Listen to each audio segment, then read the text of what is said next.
शुभविवाह या मालिकेच्या येणाऱ्या भागामध्ये आता रघु काकांची पुन्हा एकदा महाजनांच्या घरात एंट्री झालेली आहे।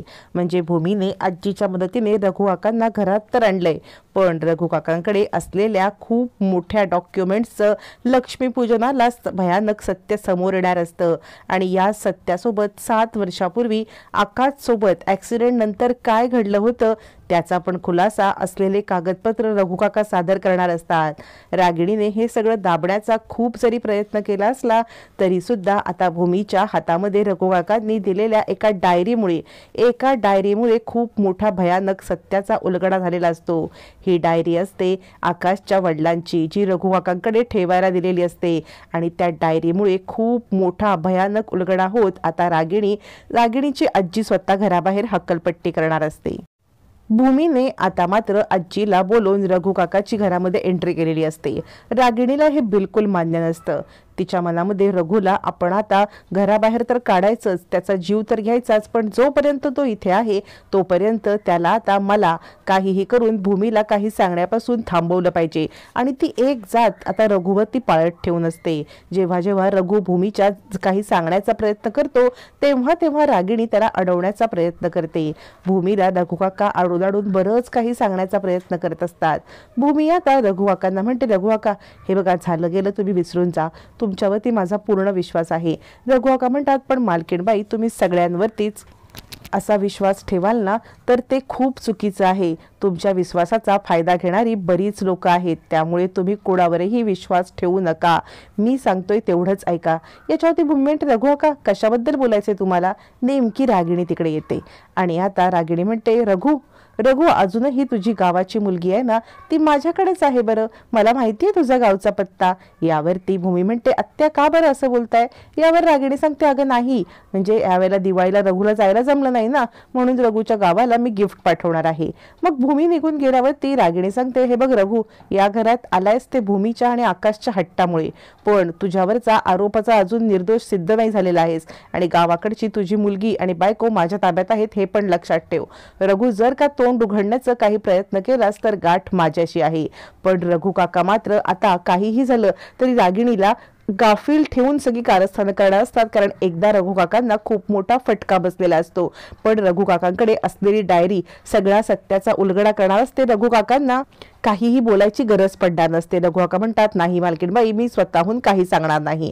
त्यावरती रागिणी म्हणते, हेच तुझ्या भल्याचं आहे रघु, नाहीतर गाठ माझ्याशी आहे। इकडे आता रागिणीने दुसरं कारस्थान केलेलं असतं। रघु घरात आल्यावरती आकाशची तब्येत कशी काय बिघडते, म्हणजे रघु काहीतरी दुसरं करतोय हे दाखवण्यासाठी पुन्हा एकदा आकाशच्या खाण्यामधून त्याला वेगळं औषध देते, जेणेकरून आकाशची तब्येत खराब होईल। मग आकाश आज सकाळी उठतच नाही। भूमीला खूप मोठा धक्का बसतो। भूमी म्हणते, आत्या बघा ना काय झालंय, आता त्या गोळ्या पण बंद केल्यात तरी सुद्धा काय झालं?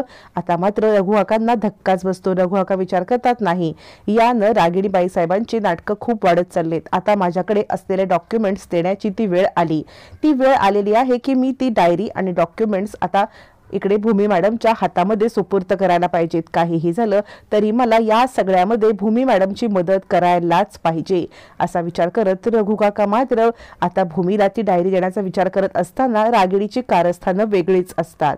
रागिणीकडे भूमीला दडदडते आणि म्हणते, ऐकलंस नाही ना माझं? तू रघुला घेऊन आलीस, बघितलंस रघु आल्यावरती पुन्हा काय घडलं ते? आतापर्यंत रघु नव्हता तेव्हा तर आकाश व्यवस्थित होता ना?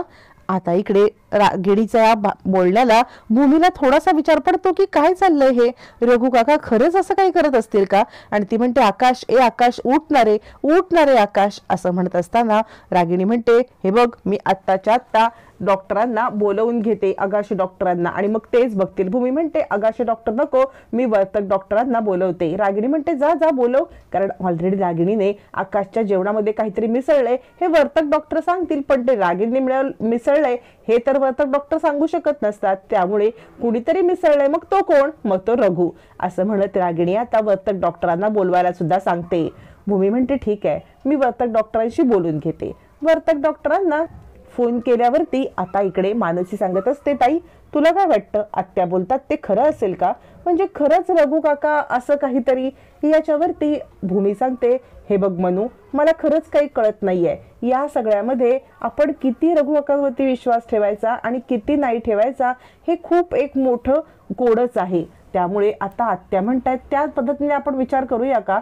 मानसी सांगते, ताई मला सुद्धा तेच वाटते, मला पण तेच वाटतंय की आत्यांच्या बोलण्यावरती विश्वास ठेव, कारण रघु काका घरामध्ये नव्हते तेव्हा सगळं सुरळीत चालू होतं ना, मग रघु काका आल्यावरतीच का बरं हे सगळं घडलं? ताई याच्यावरती विचार करण्यासारखी गोष्ट आहे.